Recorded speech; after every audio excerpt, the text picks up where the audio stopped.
manuscripts ever possessed by any one private person in the world; and worse than all, because nothing could replace this loss, the great law library, on almost every page of which were notes in the judge's own hand, of inestimable value, being the results of the study and experience of his whole life. That while they were howling and exulting round the fire, a troop of soldiers, with a magistrate among them, came up, and being too late, for the mischief was by that time done, began to disperse the crowd. That the riot act being read, and the crowd still resisting, the soldiers received orders to fire, and levelling their muskets, shot dead at the first discharge 6 men and a woman, and wounded many persons, and loading again directly, fired another volley, but over the people's heads, it was supposed, as none were seen to fall.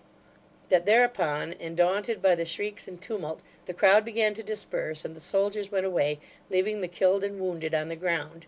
which they had no sooner done than the rioters came back again, and taking up the dead bodies and the wounded people, formed into a rude procession, having the bodies in the front. That in this order they paraded off with a horrible merriment, fixing weapons in the dead men's hands to make them look as if alive, and preceded by a fellow ringing Lord Mansfield's dinner bell with all his might. The scouts reported further, that this party, meeting with some others who had been at similar work elsewhere, they all united into one, and drafting off a few men with the killed and wounded, marched away to Lord Mansfield's country seat at Canwood, between Hampstead and Highgate, bent upon destroying that house likewise, and lighting up a great fire there, which from that height should be seen all over London. But in this they were disappointed; for a party of horse having arrived before them, they retreated faster than they went, and came straight back to town. There being now a great many parties in the streets, each went to work according to its humour, and a dozen houses were quickly blazing, including those of Sir John Fielding and 2 other justices, and 4 in Holborn, one of the greatest thoroughfares in London, which were all burning at the same time, and burned until they went out of themselves, for the people cut the engine hose, and would not suffer the firemen to play upon the flames.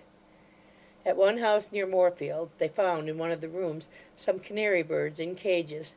and these they cast into the fire alive. The poor little creatures screamed, it was said, like infants, when they were flung upon the blaze,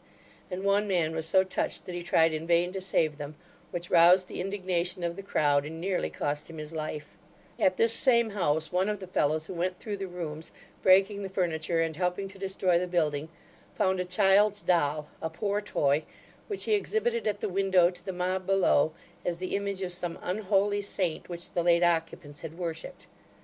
While he was doing this, another man with an equally tender conscience (they had both been foremost in throwing down the canary birds for roasting alive)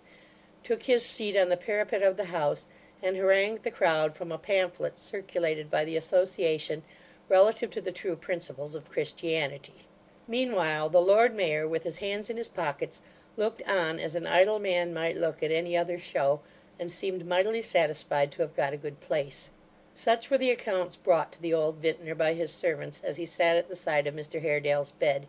having been unable even to doze, after the first part of the night, too much disturbed by his own fears, by the cries of the mob, the light of the fires, and the firing of the soldiers. Such, with the addition of the release of all the prisoners in the new jail at Clerkenwell, and as many robberies of passengers in the streets as the crowd had leisure to indulge in, were the scenes of which Mr Haredale was happily unconscious, and which were all enacted before midnight. Chapter 66. Recording by Deborah Lynn.